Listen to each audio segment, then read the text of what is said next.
It's super fun. So just so happy to have everybody here. Good crowd. Hey, we have more seats up front. We have some Niña and Scarpa ski straps for whoever chooses the splash zone seats up here. And then you get to take those home with you tonight. Ladies and gentlemen, next year we celebrate 50 years of Neptune Mountaineering. Congrats. Next year's going to be a really big year, and we're going to have a lot of great things going on, so I encourage you to stay tuned. Oh, that's right, I got to thank all these guys, because this is what makes it all happen. Big thanks to all of our prizes. Colorado Mountain School gives us a certificate every week at every show. We give away a one-day mountaineering or rock climbing course. And I believe they are also willing to look at finding a way to get that to work to like a ski course or some sort of winter-related course. So if you want to give them, if you win that, the phone number's on the certificate, give them a call and say, I want to do a ski thing instead of a rock climbing thing, and they'll happy to work with you on that. And then the main sponsor tonight, Scarpa, launching the 4 Quattro ski boot, which we'll hear more about in a little bit. And then also other sponsors by way of Chris Davenport, Ortobox in Niña, and Mountain Flow Eco Wax, which we have a few prizes, including an iron, a wax iron, and some waxes is part of the prize package to be given away tonight. So if you have more tickets in hand. With that, we're using this, you guys, a contained audience, as an opportunity to share about a nonprofit every week. And this week is Protect Our Winners. And to tell us more about it, please give a big hand for Usha from Protect Our Winners. Thank you so much. Thank you. Thank you all for buying those raffle tickets, because it supports us. Most of you know who we are, but if you don't, you can check us out at www.protectourwinters.org. We are here in Boulder. What we do is we facilitate conversation. We facilitate good conversation, and we'd like to push forward climate-forward policies. So we do lobbying in DC. We do a lot of things with athletes. We have an athlete alliance. We have a brand alliance, and we have a creative alliance. So those are the people that get out and talk to folks like you about what you can do, what action you can take to kind of save our outdoor spaces. And the outdoor state is what we're all about. That's 50 million plus strong, and we need to make it stronger because, as we all know, climate issues are facing us pretty head on, and we can actually see them these days, much more so than before. So we really appreciate the support of Neptune here today to give us a chance to raise some money for POW. I'm thrilled to be here. I have never done anything like this, so this is great. I live here in Boulder. And Chris has been a great advocate for climate, and I think you'll enjoy that conversation very, very much. So if you all have questions about POW, anything you need to know, check us out on the website, and go ahead and just send us a note, because I actually answer a lot of those notes to go onto the site and want to ask them. And that's it. That's my spiel on POW, so thank you very much. Woo!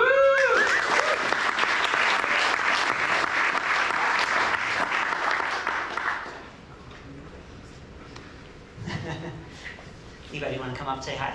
No? Okay. All right, no worries. All right, before the main event, I have a forecast. Woo! Yeah. You don't even know what the forecast is. Good news or bad news? Hi guys, thanks for being here. I am psyched to see Chris's talk. Always gives an amazing talk, and I don't know if he's going to mention it or not, but Open Snow really got its start because I was here 14 years ago when Chris gave a talk just like this back in that corner, and then he graciously handed me his email address, and I put him on my little fledgling email list when I was forecasting snow, and 14 years later it's a company, and he told some friends. So I'm thankful to Chris and Neptune, because without them, Open Snow wouldn't be a thing. So that was me. It started a long time ago for a love of neon snow and 700 vertical feet back in Pennsylvania.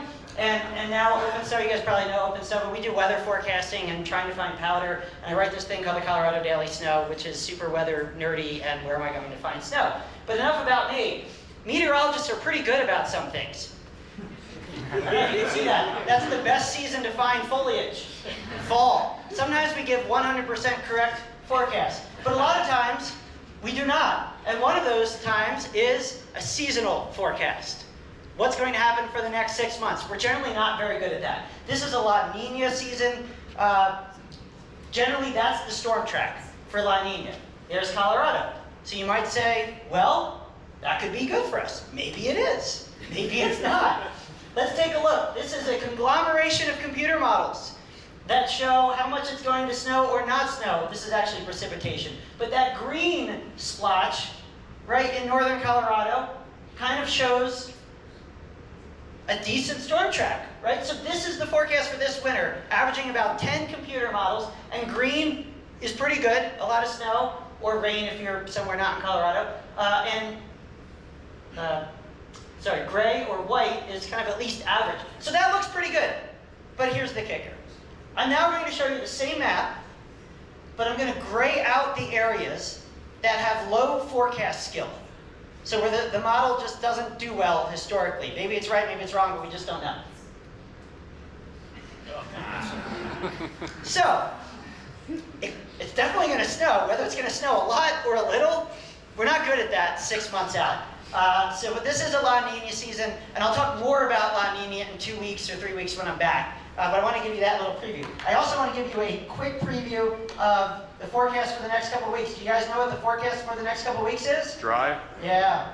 It's all in Alaska, I Yeah, thought. that's it. I'm out. Yep, you guys are good. Let me show you really quick a couple computer models here just to take a peek. So right here, there is Colorado, and these are 2 computer models. So the one on the left is the often acclaimed European model. The one on the right is the American model. They can each be right or wrong. One is a little bit more right more often, but not all the time. So let's go forward. And oh, by the way, blue, stormy, cold. Red, not so stormy, not so cold. So let's keep going. This is, now you see that little storm to the south of us? Maybe a few showers over southern Colorado, not much going on otherwise. And then, yeah, not much happening. Well, that's interesting, right over here, right? This is Saturday the 22nd. So by next weekend, not this weekend, but next weekend, there might be some action, but look, it's probably closer to the west of us. But at least there's a chance. Now that said, it's late October, and you know what cold temperatures are good for now? Snowmaking and some early season training. But if it were up to me and I could control the weather, I would love for basically nothing to happen until about November 15th, and then for it to snow every day for about 8 to 20 weeks. And also there's no correlation between October snowfall and the rest of the season. So we get very little snow in the last 10 days of the month. Don't fret. Don't cancel your plans. Everything's all good. So I'll say more about this in a couple of weeks when I'm back. But for now, I want to turn it over to The video. the video, Yeah. of course. Oh, and the code. And the code. Giveaways and code. Even that. Absolutely. So let me jump back here. Thank you. There it is. Tell them what the code does. Joel. Tell them what the code does, Joel. That's what I'm here for. That code, if you type in Neptune 22 to opensnow.com, you'll have an extended 60-day trial. So normally it's 2 weeks, but 60 days gets you now into ski season. So, and you can also save that code and maybe type it in a couple of weeks if you want to extend further into ski season. So remember that, Neptune 22, and that'll give you an extended free trial. So without further ado, enjoy the night, and thanks for your time.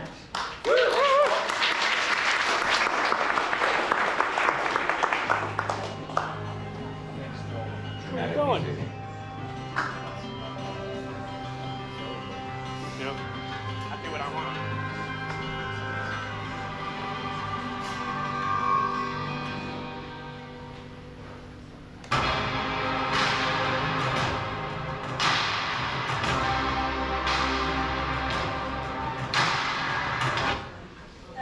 Oh. I didn't touch anything.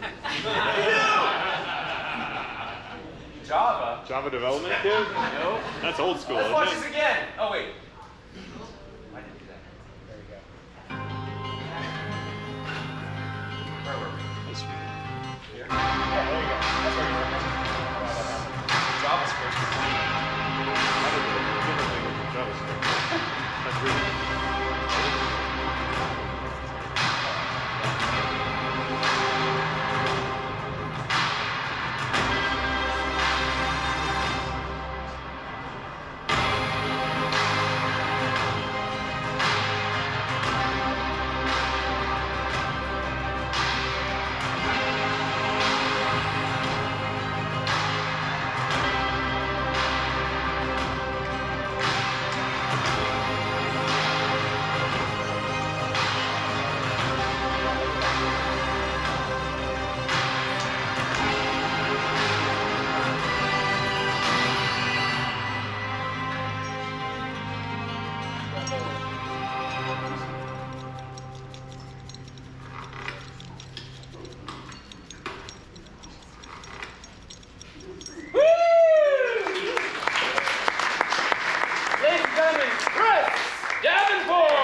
forward to sharing this story with you.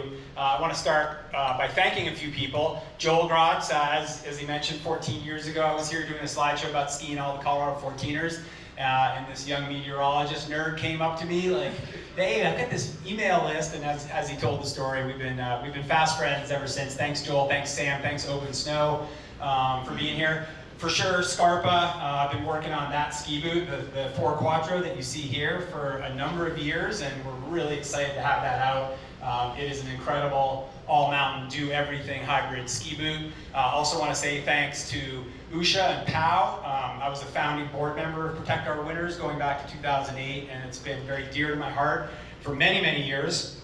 We got to do right by our climate and our industry and our community, so thanks to Protect Our Winters for showing up. And then Nerona and Ortovox as well, thanks for being here. So these are all partners of mine, amazing companies that I get to work with. And I've got a long history with Neptune Mountaineering, which I'm going to get to in just a moment.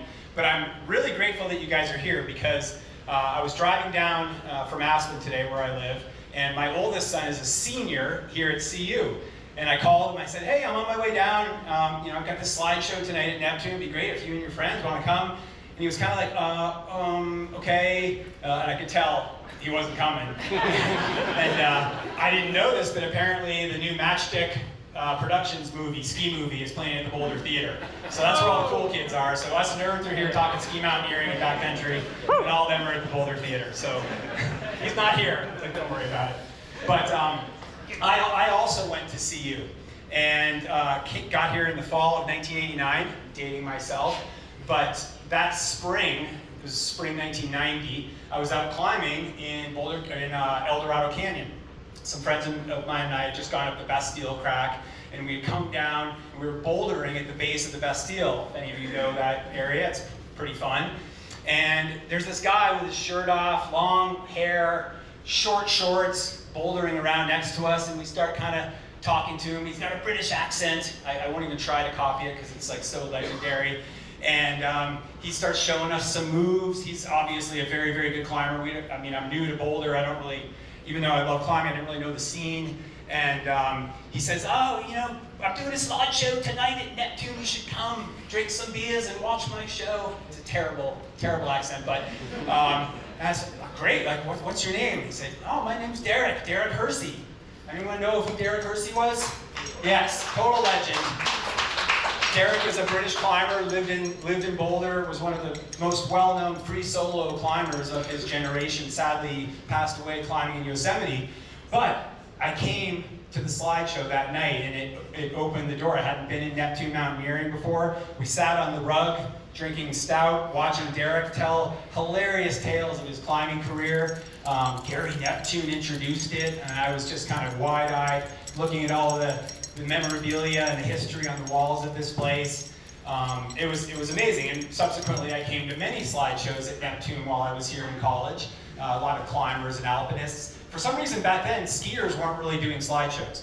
I don't know why. People weren't doing cool enough stuff or what, but I mainly saw mountaineers and climbers doing shows here. But fell in love with Neptune, got to meet Gary, and then fast forward 10, 12 years, I think it was maybe 2006, I had just climbed and skied all the 14ers in Colorado, and I got invited to come to a slideshow at Neptune's.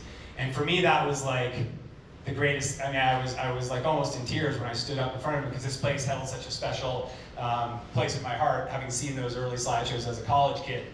So my point is, it is really awesome to be back here. Haven't been in here since COVID, and to see all of you guys. I wish Gary was here. One of the things, those of you that have been to a lot of shows here might remember, is Gary Neptune would always walk around introducing things in bare feet.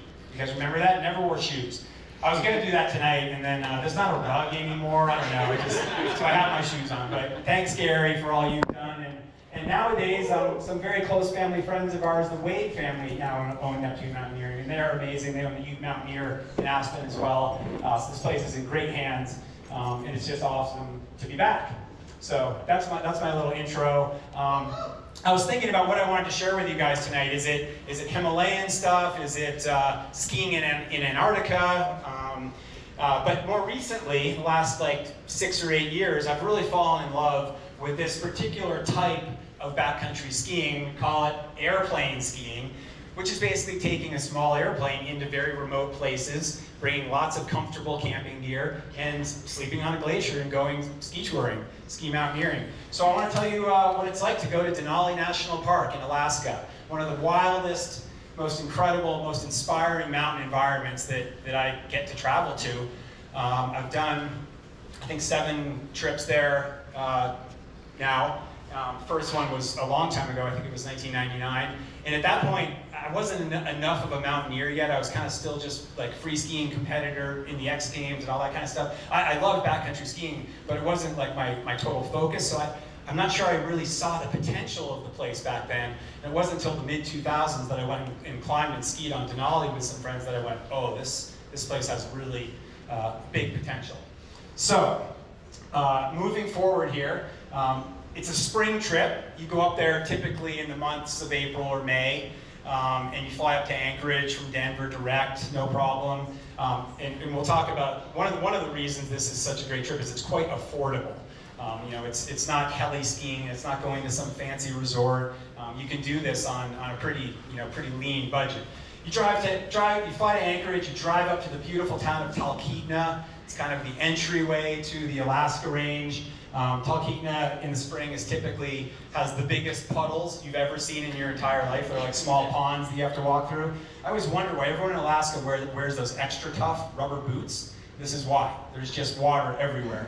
And then you have to buy a lot of food for the trip. Let me see if I think this is a video. I wonder if this will just play. Yes.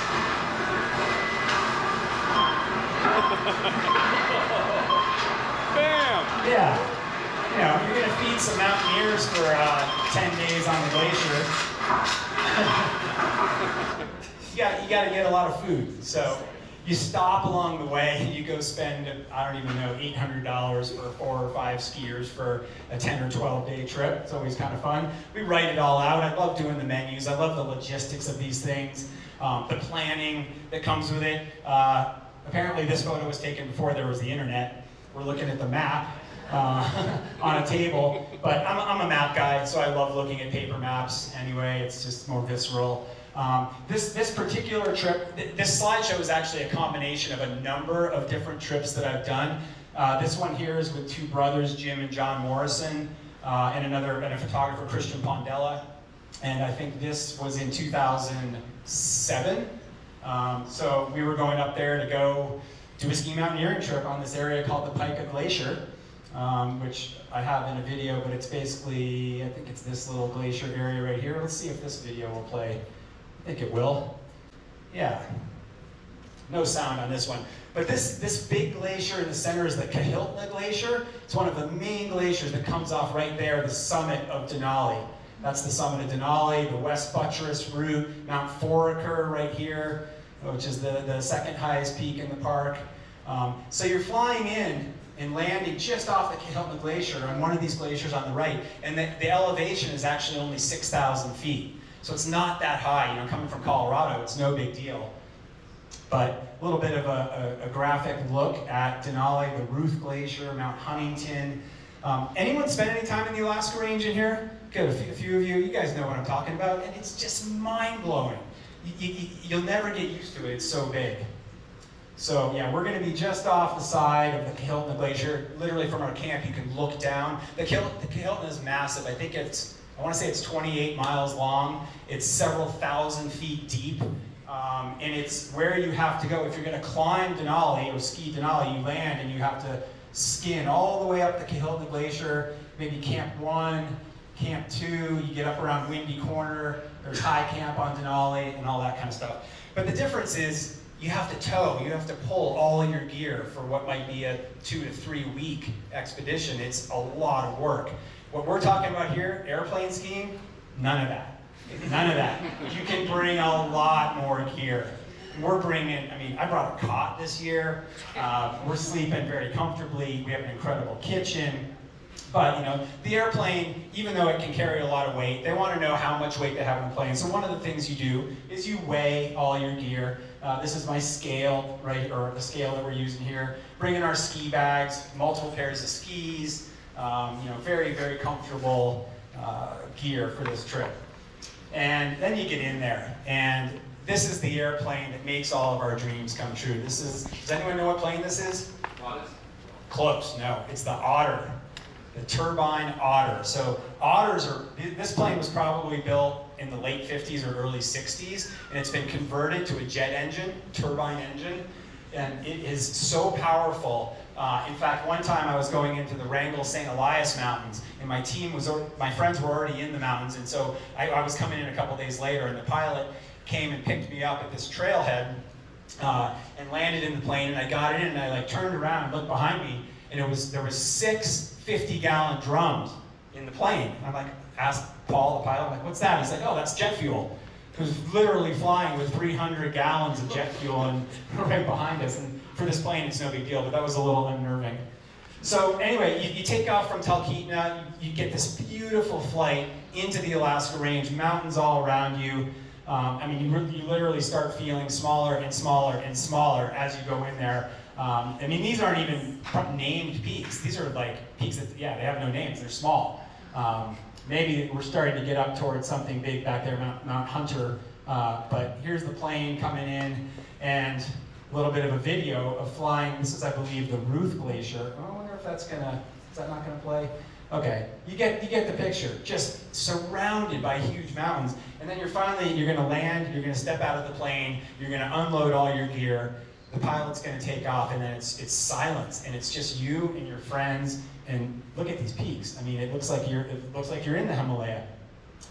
This is a trip that is actually not off the Talkeetna Glacier. This is in a range called the Gratz Spires, the Talkeetna Mountains. It's the southern part of the Alaska Range, but not too far away from Denali. There's so many different locations you can go, and one of the things that I've tried to do each year that I go there, and typically now I'm going there to guide. I'm taking clients on ski trips every April. I do 2 weeks in a row. And so I like to go to a place that I've been before, that I know really well, but then if I have a group of really experienced clients, I like to try to go somewhere where I haven't been before. And this is a scouting trip that we did to the Gratz Spires to check out this zone for skiing. And as I said, you land, you start pulling out all your gear, you start looking around for where you're gonna set up your tent, because that is the most important thing. You're gonna be living on the glacier, so you wanna be comfortable. It's cold. It's actually it can be quite warm during the day, but as soon as the sun goes behind the clouds, or it's a cloudy day, it's quite cold. So we bring big tents, a couple 2-meter dome style tents, and then individual sleeping tents. And then nowadays, when I do these guided trips, typically the 3 guides will all be in one big tent, and then each of our guests will have their own tent. So it's pretty nice. Yeah, so here's a great shot looking towards, so this is on the Talkeetna Glacier, right off the Talkeetna. And that's Mount Foraker in the distance. Foraker's the 2nd highest peak in the Alaska Range, right next to Denali. We are at 6,500 feet. The summit of Foraker is 17, anyone? 17.4, is that right? That sounds about right. Yeah, but it's big. And it's just something to wake up and look at every day, just wow, look at that. I've actually never climbed Foraker, maybe someday. This time of year in April, it does get dark. In the summertime, it does not get dark up there. It's light 24 hours a day, even though the sun does dip low in the horizon. But this time of year, we get great stars. We can get the northern lights. It's dark from about midnight to, say, 4 a.m., 11 to 4 a.m., so you do get some darkness. But you're typically in the tent. This is one of my favorite shots. This is the Talkeetna Spires camp on this glacier that is called the Talkeetna Glacier. And a lot of the glaciers have native names up there, but this is called Middle Triple Peak. These are very famous for big wall climbing and rock climbing. Very few people have skied in this zone, and I actually learned about this from the American Alpine Journal and reading a climbing report from a North Face crew back in the late 80s. Conrad Anker, Alex Lowe, Dan Osmond, Kitty Calhoun went and climbed a route called Riders on the Storm up this Middle Triple Peak, and I saw the photos and was like, wait a second, there's all that rock, but in between those rocks, there's some couloirs. There's some things that could be pretty cool for skiing. So that's what kind of tipped my interest in going to check this place out. So on this particular trip, I was in here with Jim Morrison and Michelle Parker and Christian Pondella, some of my good ski friends. And we're just trying to scout it out and see what's possible here. As I mentioned, you can bring a lot of stuff. So we have an amazing kitchen. We got, all the goods, lots of hot sauce, lots of coffee, just the full deal. It's kind of like, almost like car camping, but it's airplane camping. Yeah. So you got all the things. Oh, and by the way, I'll take some questions afterwards. So if you guys have questions about this stuff or anything skiing, mountaineering, gear, we'll do a little Q&A afterwards as well before we do the raffle. So yeah, awesome kitchen. Here's Michelle, here's Jim, here's, I think this is myself, but yeah, we got all the stuff. So we use this tent as our base camp tent. We were stretching in there, we're relaxing in there, we're having dinner, but then we're all sleeping, I think we had two sleeping tents outside as well. This is from just this last spring here in what's called, this peak in the background. Actually, can anyone guess the name of this peak? I'd be really impressed. Yes! Dude, wow, you win a hat. I don't know where you are. Where are you? Here. Throw it to that guy. Moose's Tooth, good job. This is actually the east side of the Moose's Tooth. Very few people see this side. And this is called the Buckskin Glacier. And I've only known of a few groups that have ever skied in here, but I decided to bring a group of clients in here this year because they had been with me last year on the Pika Glacier. I knew that they were strong. I knew that I could trust them on the glacier, on the rope and everything. So we went in and camped in the Buckskin. We didn't see a single person for 8 days, and it was absolutely one of the most stunning places. I am posing in this photo with the Quattro boots, as you can see. Yes, yep, very good posing. This is the kind of thing it takes to be a successful professional skier. You have to really make photos like this look good. It's not easy, it's a hard job. Yeah, back out to the Talkeetna Spires, heading out to skin. So typically, we like to go skiing when the sun comes up. We're not going out at the crack of dawn in the cold and the dark. You don't need to, you got all day. You can get plenty of skiing in. So when the sun hits your tent, that's kind of when you get out of your sleeping bag because it's probably 10 below zero. And then you move over to the kitchen tent, make coffee. Actually, I usually don't get out of the tent until I hear someone making coffee, unless it's my responsibility. But you either hear it or you smell it, and then you get up.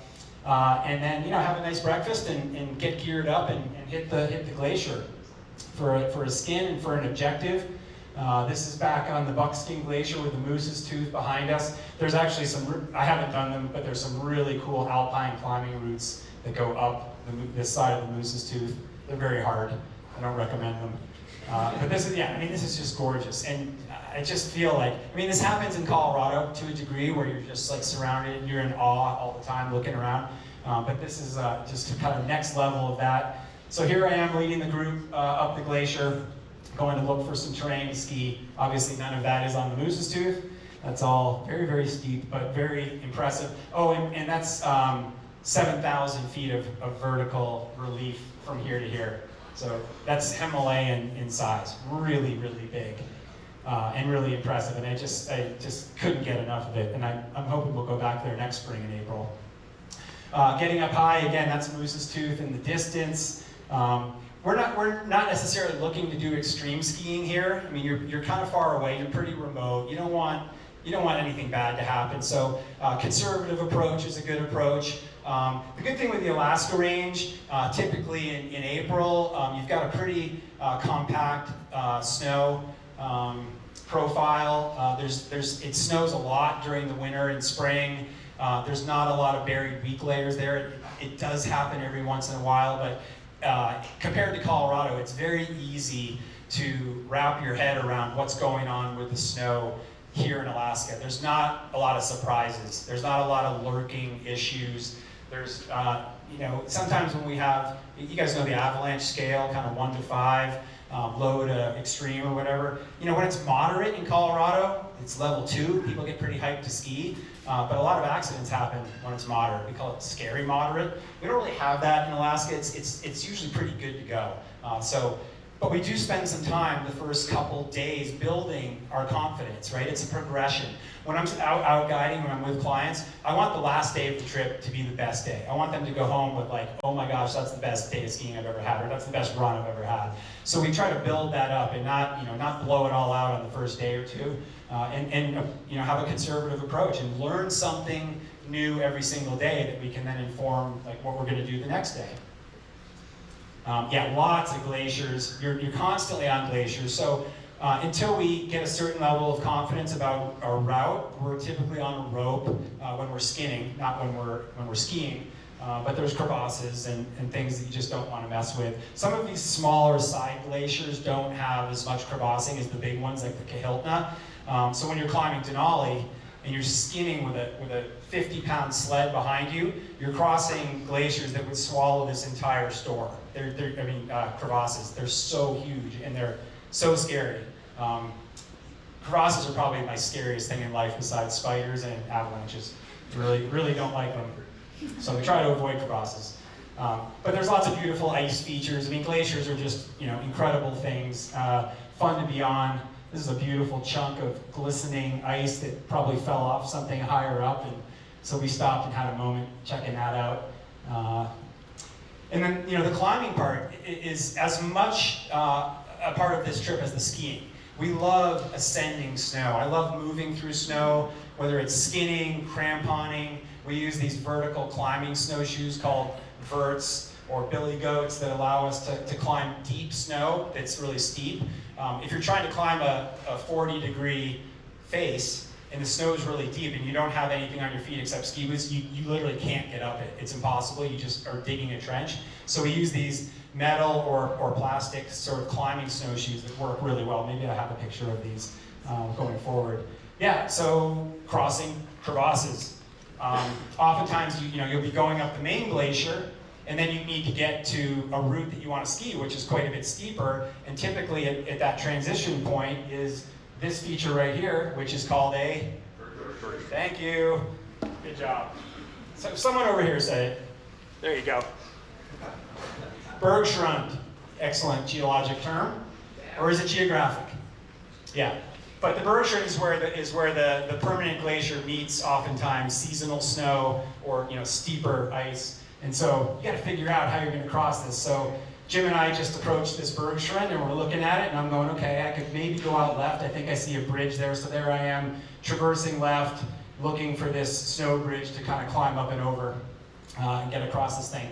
It's much more dangerous going up it on foot than it is skiing back down it. Obviously skiing, your weight is much more spread out over the snow. The pressure onto the snowpack is not as direct, and it's quite a bit safer. You're not going to poke through. Here's another example of crossing the Bergschrund. Yeah, this one's a little more sporty. Actually, do I have verts on in this one? Can't tell. But this is on the Talkeetna Glacier back in 2007.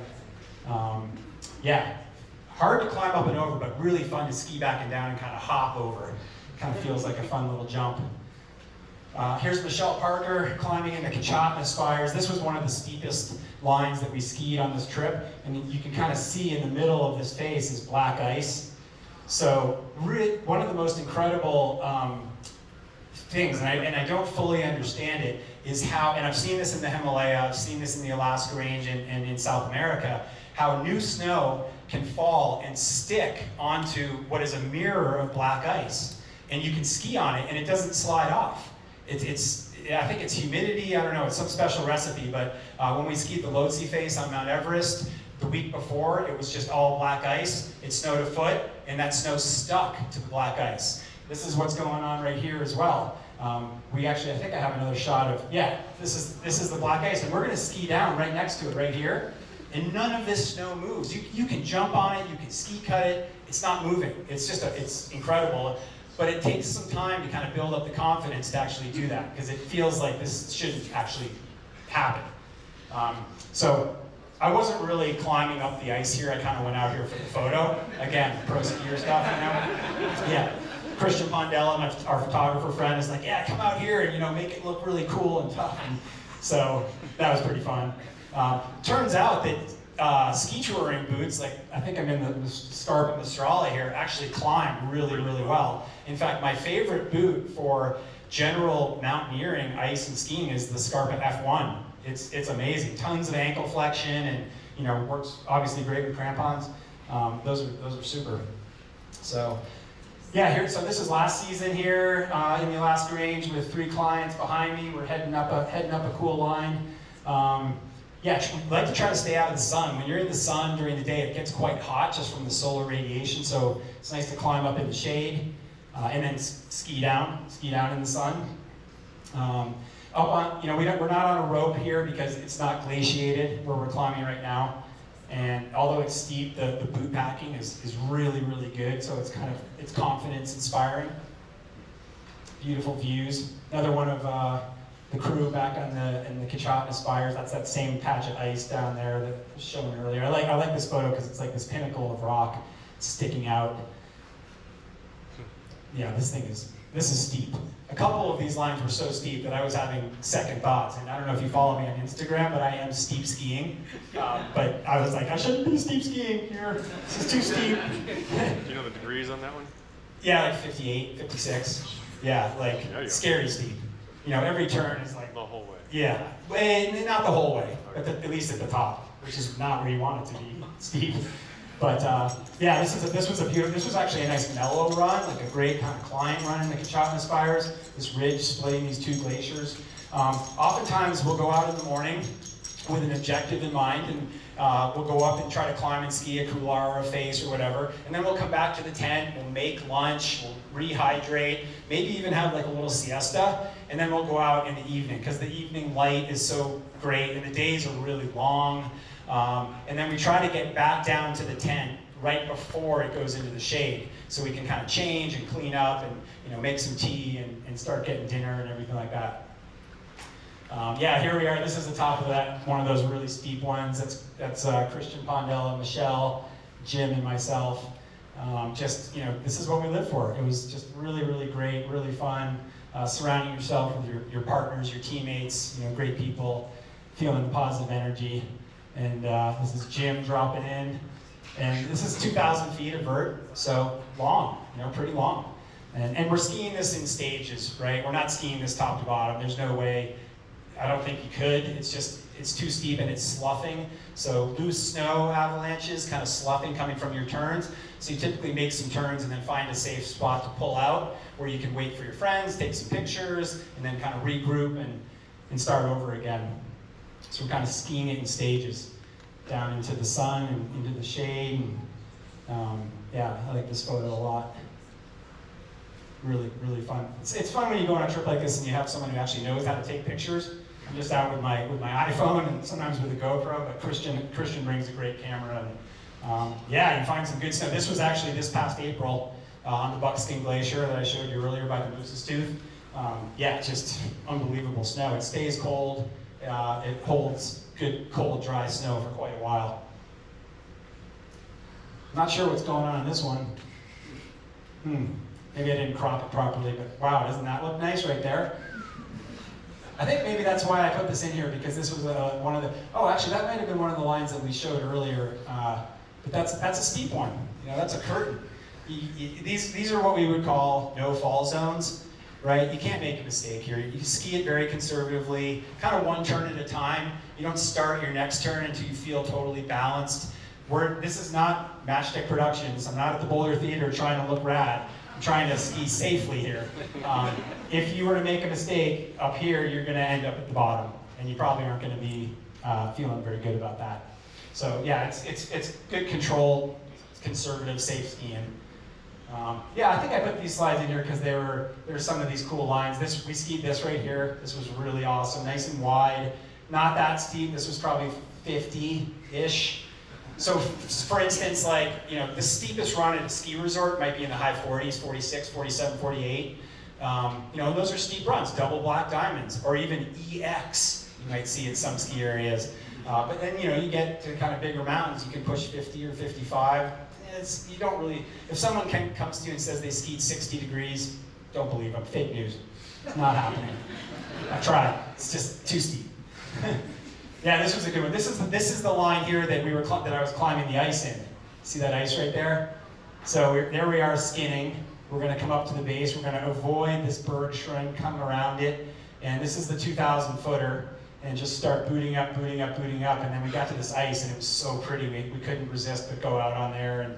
And then this is the one at the top where I was saying it was like 56, 57. I actually down climbed like 50 feet. I didn't feel comfortable skiing off the top. It was kind of scary. So I was like, you know what, I'm good. I'm going to just down climb our boot pack and put my skis on a little lower. Michelle and I did that and we felt good about that.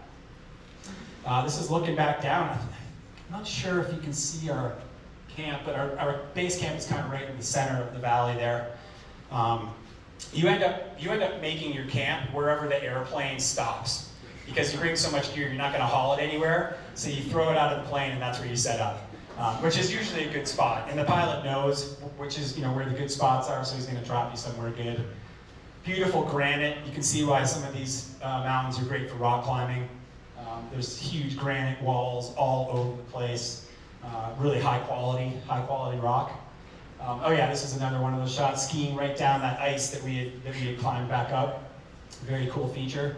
When it gets really steep and you make your turns, you actually kind of need to hop turn a little bit, but you don't hop turn with your skis flat. You have to hop with them at an angle, right? Otherwise you're going to catch your tails and probably fall. So you kind of step off your downhill ski and you almost have to launch down into the turn to get your tails to kind of follow you around. So it's a little bit of a steep skiing technique that you use. I'm sort of demonstrating it in this photo here, keeping the skis parallel to the fall line, right? So your tips aren't kind of sticking up and your tails maybe hitting the snow. That's fun to practice. I really enjoy that. And even though I've been doing this for decades and decades, it still takes me a couple days to get comfortable with this type of terrain. It's not something that you just take for granted, like, oh yeah, I've been doing this, no problem. I think it's like surfers that might be really good at surfing 4 to 6 feet, but then they get to 18 to 20 and they're like, oh my gosh, okay, this is a different thing. It's kind of like big waves up here in these big mountains. Michelle skiing down. Yeah, that's a cool shot looking down through the tips. I always like taking those shots. Yeah, this is the lower part of a different route. You see this snow right here, how it's got a nice texture on it? That's really good snow. We look for that texture.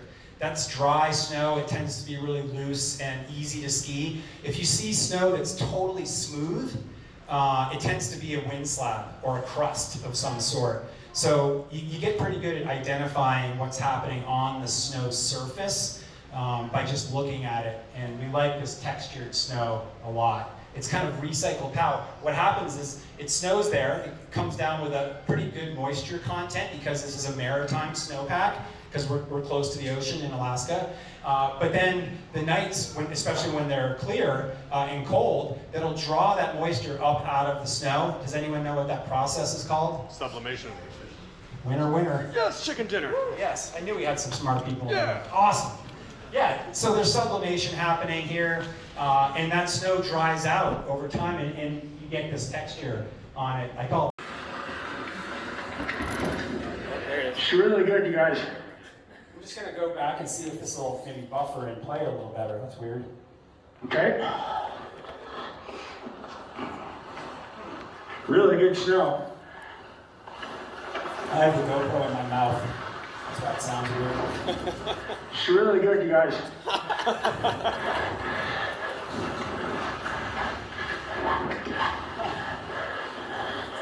Oh yeah. Okay, well, sorry about the video being choppy there. I'm not sure what's going on with that, but we'll keep moving. Sunset. This is a great shot of Michelle coming down, the sun setting up in the northwest over some of the spires.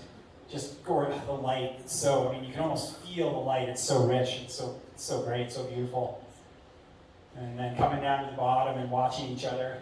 I like this shot because you don't really know which way is up or down. It's kind of a cool perspective. This would be a nice black and white print, don't you think? Pretty cool. Maybe I'll do that. Another good panoramic of the camp with the Talkeetna spires here in the distance. All these little side valleys that have a lot of fun skiing. We spent a lot of time up in this zone skiing all those lines. You can see the airplane tracks here, and then a few of our tracks moving around. A lot of good weather, as you've seen. I've been very lucky on these trips. I haven't had a lot of like stormy days or down days in the tent. This was the first one that I did with these guys back in '07, Jim and John Morrison and Christian Pondella. Great buddies. This is on the Talkeetna Glacier. The Talkeetna Glacier, which is just off the Talkeetna, near Talkeetna, is the best introductory Alaskan airplane skiing place you can go. There's lots of easy skiing, there's lots of safe, low exposure skiing, and there's lots of really steep stuff too, so you can kind of ramp your way up. It's a great place to bring clients, it's a great place to practice glacier skills, crevasse rescue, steep skiing, all these things. This is 4 or 5 years ago on the Talkeetna Spires with Michelle and Jim and Christian. Again, just great people having good times. And then this is just this past spring in April on the Buckskin Glacier with the Moose's Tooth in the background and a group of clients that we had. And then everybody having a great time. You can see we've got like action packers, we bring coolers. Yes, there's beer. Yeah, you don't have to carry it, as I said.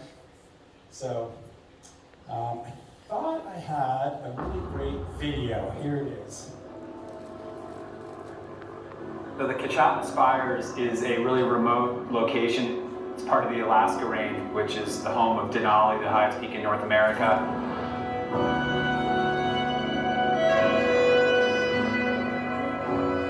I did some research, found some photos, talked to some people that had been climbing there, and basically just put it on my hit list. Just got done weighing all our gear for the expedition. Most right here, food, and then all that. And it's probably 1,000 pounds of gear, but flying in a nice turbine auger into the glacier. And it should be good.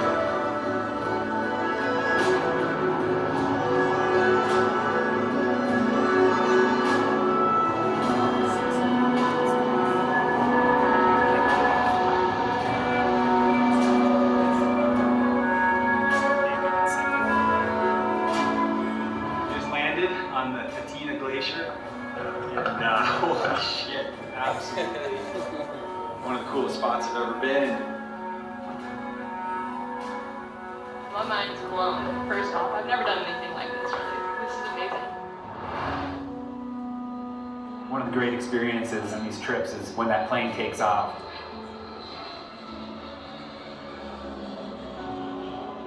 And you're just left with the eerie silence of the mountains and of nature. It's tough to describe, but it doesn't get any better than that.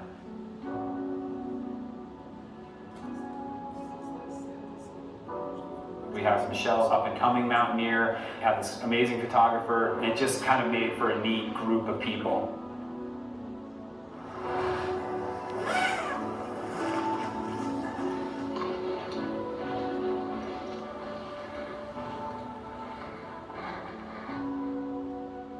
Just skimmed into this side valley off of the main glacier, and I've never seen anything like it. We're surrounded by 2,000-foot granite towers and huge ski lines, and everybody's kind of freaking out.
first day, it was a real eye-opener. We knew that there was a ton of potential, but we also reminded ourselves that this trip is about progression and kind of getting warmed up and ending on a high note.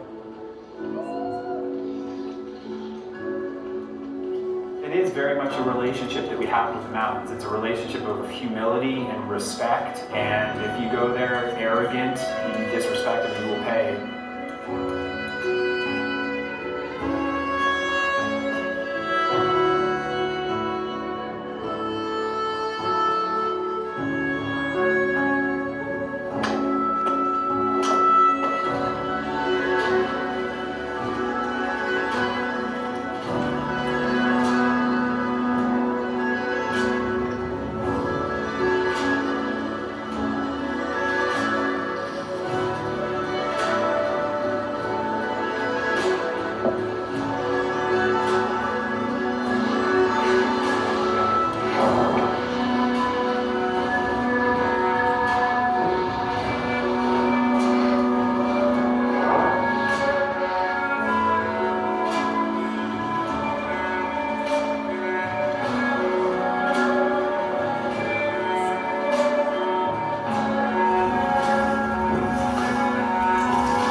Today, the world is an increasingly smaller place with the internet and social media. But there are corners of the globe out there with mountains that have yet to be skied. It's up to us to go find them.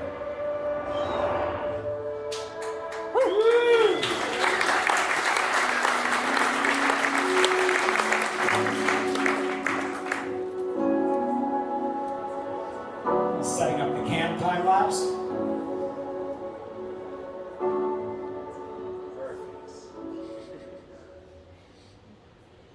Nice, you guys. Well, that's airplane skiing in Alaska. Hope you enjoyed it. Anyone want to go skiing in Alaska? It's really fun. And I was mentioning earlier, that it's a pretty affordable trip, right? You got your plane ticket from, say, Denver to Anchorage. Call it $600-700. I don't know. Nowadays it's getting more expensive. But then, really, the only big costs you have are food and the flight in, which is about in and out of the mountains like $500. And then you got your food. So it's a pretty great way to spend a week in the spring with a group of friends on a glacier. You should generally kind of know what you're doing. Just because there's things out there that can get you.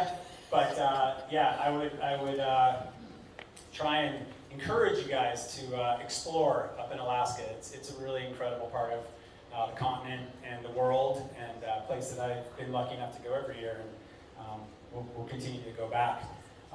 Before we do raffle stuff, I'd love to take some questions. If you guys have anything regarding mountains, sure. What is the range of a guide service for something like a trip like that? Range of the guide service, meaning cost-wise, yeah. So this trip that we do, I work for a guide service in Telluride called Mountain Trip. They do 7 Summit stuff. That's who I've guided 7 Summit stuff with, Mountain Trip.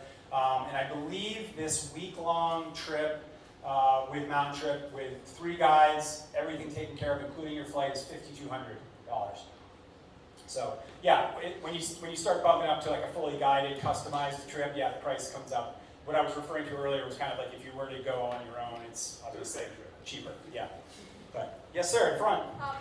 How far would you say you go for each climb or ski? I like it. How far do you go for each climb and ski? Sometimes they're right outside the tent, maybe 20 minutes of skinning, and then you're climbing up. Sometimes you go further, bigger objectives, maybe it's just a little farther away. You might take all day to ski one line. Yeah, there you go. So it kind of depends. What we try to do is put our tent in a place that has what we would call home runs, things that are close by that you can do really easily. And then there's bigger objectives, longer tours. Later in the week, if the group is feeling really strong, we might go out for a full day thing, bring our lunch, and spend all day out trying to do a big loop or a bigger climb. So there's kind of all of the above, and we like having a lot of variety. Sometimes maybe it's stormy and you can't go very far. You want to keep it pretty close to home. So yeah, that variety is important. That's a great question. Yes. You said persistent slabs are a huge issue like in Colorado. Yes. Are you guys worried about like wet slabs or wet slabs? So this is a question about the snowpack and persistent slabs, which we have a lot of in Colorado. Persistent slabs are these ones that lurk deeper in the snowpack over periods of time. We don't really have that here because there's a consistent snowfall throughout the winter, not really long dry periods. But yes, I mean, I'm always paying attention to everything until I get to a certain level of confidence. And if we've had a wind event or new snow, of course, you're going back to assessment mode and you're kind of reassessing what's happening out there. But a lot of the trips that you just saw were like 7 or 10 sunny days in a row, and it's just game on. And you get to the point where you're like, you literally can ski anything, and yeah, without any problems. Yeah, so take you young lady, and then the young man behind you.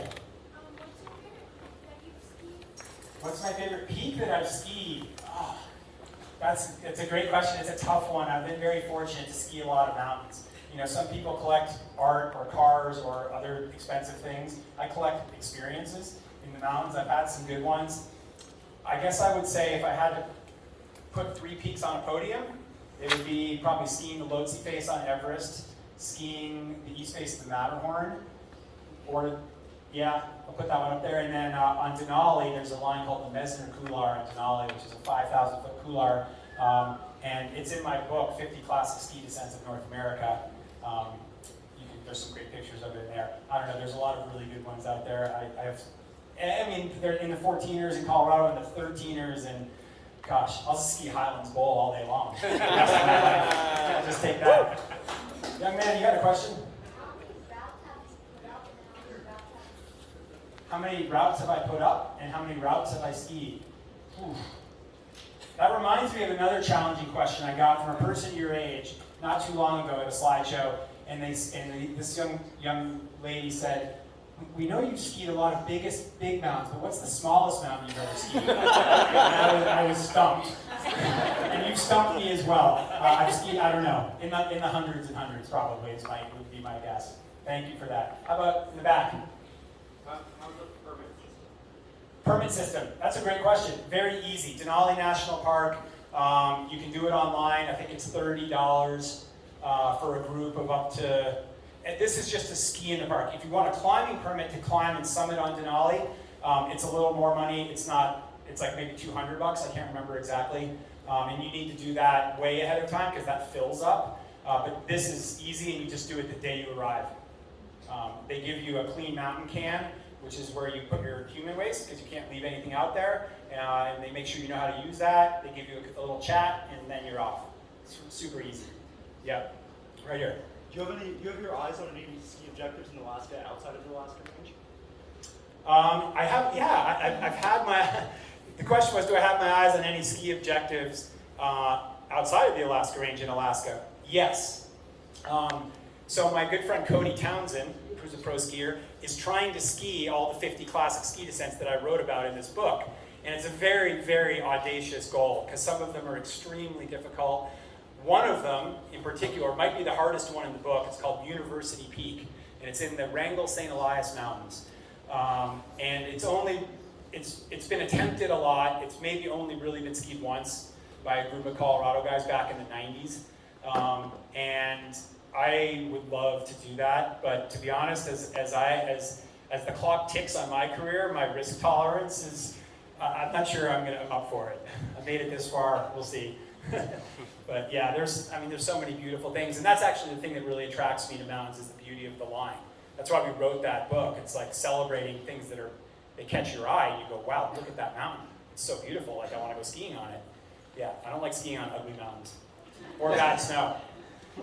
Yeah, and then we'll go to you. I didn't see you digging a pit anywhere. Were you digging pits to assess the snow there? No, not really. In Alaska, sometimes I do, sometimes I will. If there's something that I'm feeling or seeing or hearing about that I should be concerned with. But usually on these trips within the first day, I might be using my probe in the snow. I might be kind of doing hasty pits with my gloves. But up there, we're not worried about deep instability. So anything that I can it's on the surface or near the surface is kind of what I'm mainly concerned about. So no, it's really not the same as here. It's kind of funny. It's strange, but it's very. I always tell people it's awesome to grow. What's me the most anxious? What's the most challenging part of a trip like this? I think it's a little bit of a two-part question, because a lot of the things you just saw were me guiding with clients, and that makes me the most anxious because I want to deliver to them an incredible experience. I want to keep them safe. I want to manage their expectations, and I want them to leave feeling like, you know, not only was it worth the money, but that was like unbelievable. That was an amazing trip. So I you know, the bar is pretty high for within myself for like delivering that experience. Otherwise, I think it's like managing people is like, you know, just whether it's my friends and people's individual goals and expectations, or clients and their personalities and what they want to achieve, and yeah, trying to just, you know, keep everybody happy and satisfied. You know, the things that we can control, I'm good at that. The things that are beyond my control, you know, that's what you need to like pay close attention to. We'll do a couple more and then we'll move on. Yeah. You ever had to change your plans completely after getting there? Have I ever had to change my plans completely after getting there? No, I haven't. I've, you know, the weather forecast is pretty good for 7 days, so you kind of know what you're getting into. You have a general idea, and I wouldn't go deep or to somewhere I'd never been before if I knew that there was a storm coming in, because I don't want to be whited out. I want to be feeling like I know what I'm doing and I'm safe. So I've been pretty lucky. A lot of my contemporaries, my fellow guides and pro skiers, they call me like the golden horseshoe because I've had this amazing luck with weather in my career. But it's not really luck. You kind of make that happen by being in the right place at the right time and having open snow premium. Yes. Have you ever had an injury on a trip? Have I ever had an injury on a trip? You or anyone else? Yeah. Yes. I've had injuries. I'm trying to think. I've never had an injury like on a ski mountaineering trip where I was remote and needed to be like evacuated. All of my injuries, which are mostly knees, were in competitions or like filming, places where I could kind of get out of there pretty easily. I've had a couple clients do their knees. One guy do a shoulder, hit a tree in Japan. But I've never had something really bad. I've had some crevasse rescues, but no, not injuries. But those are kind of scary. Some avalanches that I was in, kind of scary, but I'm still here, so you learn from them. Yeah, but yeah, no, my body's in good shape. I feel pretty lucky for as many years as I've skied. We'll do two more, one here and one right back there. Or you two guys can fight over who's going to ask the next one. Go ahead. I see check bindings on the skis behind you. Are you climbing and skiing on check bindings all the time? Yes, yeah. So when you're in a helicopter, you're not. But no, if I'm heli skiing, I'm typically in alpine bindings, just because, you know, they're easy to, you know, when you're heli skiing, you're always kicking snow off your boots because you're in and out of the machine and stuff. And so, yeah, I'll be in an alpine binding, but ski touring, ski mountaineering, definitely always in tech bindings. I use the ATK bindings, which they sell here. They're awesome. Yeah, I've been in those for years. And that's good on a 58-degree slope like you're talking? Yep. I have full trust in those bindings. It's amazing. You think like these little pins, how are they going to hold you in? But I've skied really fast on really bad snow and not come out, and I trust them. Yep. And to your point, if it's something where coming out of your binding would cause a really dangerous fall, then I'll lock the toe. Right, so I'm not going to come out, right? Because you have walk mode where the toe is locked, so when you're skinning, you're not going to pop out. If it's something where, you know, just a release out of the binding would cause me to fall in a really dangerous way, I'll just lock it. But typically, I ski with them in ski mode, so if I fall, I will come out and not damage my knee. Final question with the hat. Yeah, I was wondering if you ever tie into a rope just for your initial ski cut to let that slip. Yeah. Yes, that's a great one. Yeah, do you ever tie into a rope when you're doing a ski cut at the top of the line? The answer is yes. I have done that for sure. Why not? If you have a rope and you have a partner up there and you're actually concerned that things are going to move, why not? Yeah, I mean, I do a lot of ski cutting and a lot of just jumping around on the snow to try to mitigate risk and tweak things. And you know, there's a lot of avalanche professionals and people that work in the mountains that have gotten caught and died doing ski cuts. controllers. So it's sort of fun to do, but it's also, you're putting yourself out there with the goal of trying to get things to move. So yeah, having a rope, sure, why not? That's good. All really great questions, you guys. Thanks so much. We're going to give away some free gear, right, Cameron? Yeah. Big round of applause for Davenport.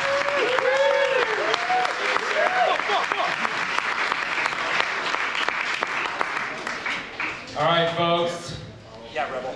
The most boring part of the presentation, unless I pull your ticket out of the box, we're sending Chris all the way to the front of the store. So when we're done here, you guys are all drawn that way, and our crew can sweep through and take care of the chairs. Hey, help us clean up. Don't let any ski straps or Scarpa neck gaiters be left lying around. If there's some up here in the front. They're mostly in the front. So if you're in the back, maybe drift through here and do that first. Get out your tickets. Hey, two things. Who was here last week for Pemba's talk?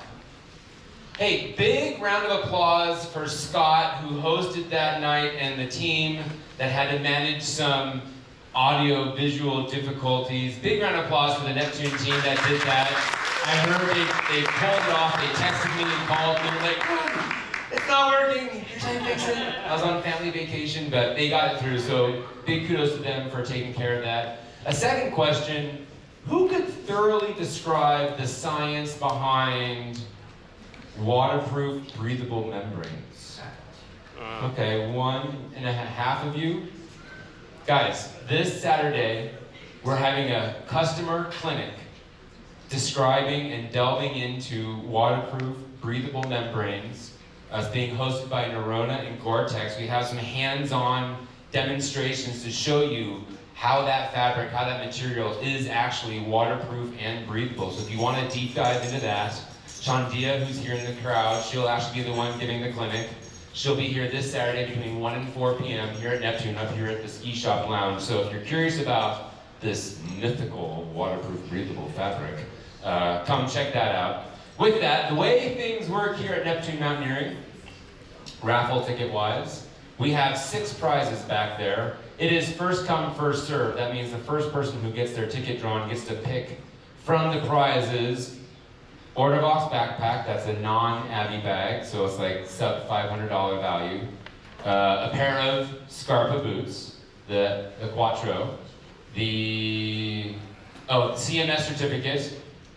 We've got 2 sets of gifts from Mountain Flow Eco Wax. One is the iron, the other is the wax. I mean, I have to have you give a reason to come back and buy the other half of that kit, right? So you get half of the kit, so you have to come. And then Neurona has a jacket. Now we've got 2 jackets on display there. If you need to come in size fit, you can do that when the store is open. But then the certificate is through an email to just email in the size and color that you want of what they're offering, and that will be yours. And the first person to win is going to be purple tickets. Winner! 852. Shout loud if you win, so I know that I can move on. Next ticket. Going once. Oh, you won? All right, yeah. So go ahead and head back to the table. So once I call your number, go straight to the table, and Sean will help you pick out a prize. I try to delay between the tickets so the person has a chance to actually pick first. Is that courteous of me or what? All right, let's see what we got here. Next ticket is a white ticket. 388. Ticket 388. Going once, shout it out loud if you win. Must be present to win. 388. See it, there it is. Edge, really? Well done. All right. That's it, 730388. Okay, you actually won. All right. That's 2 out of 6. 2 out of 6. 2 out of 6. We're pulling card 3 out of 6. Can I tell you it's the most boring part, unless you're the one who wins? Purple ticket 820. 820. Going once. 820. Winner back there. All right, go get your prize. We are halfway through the most boring part of the show, unless I pull your tickets. All right, me not looking at the colors. Oh, white ticket 371. Thanks again for supporting Protect Our Winters. 371 winner, go back, claim your prize. That is 4. We have 2 more tickets coming up. You guys ready? How many? Did anybody buy a sleeve of tickets for the discount? Anybody get 5 tickets for $40? No, we didn't do sleeves. Oh, one. Okay. Sometimes those people come out really well. Not with this large of a crowd, though. 822, purple ticket, 822. Going, whoa, what's the winner right there? Going back. 1, 2, 3, 4, 5. I'm just gonna let this settle, make sure I do actually have one more prize left. Sean, let me know when you confirm I got one more prize to give away. Just gonna keep stirring the tickets here. Sam, you have your tickets out? The suspense. You ready? Sean, we good? One more. Okay, here we go. Final ticket. Remember Sweet Cow? You got half an hour to get to Sweet Cow. The late night menu starts in half an hour at Under the Sun. It's a white ticket. Thanks again for your donation to protect our winters. The final ticket number is 3, 2, 4. 3, 2, 4. Everybody, thanks so much. Remember Thursday night, every Thursday night here at Neptune Mountaineering. Have a great night. Now get out of here so I can clean up.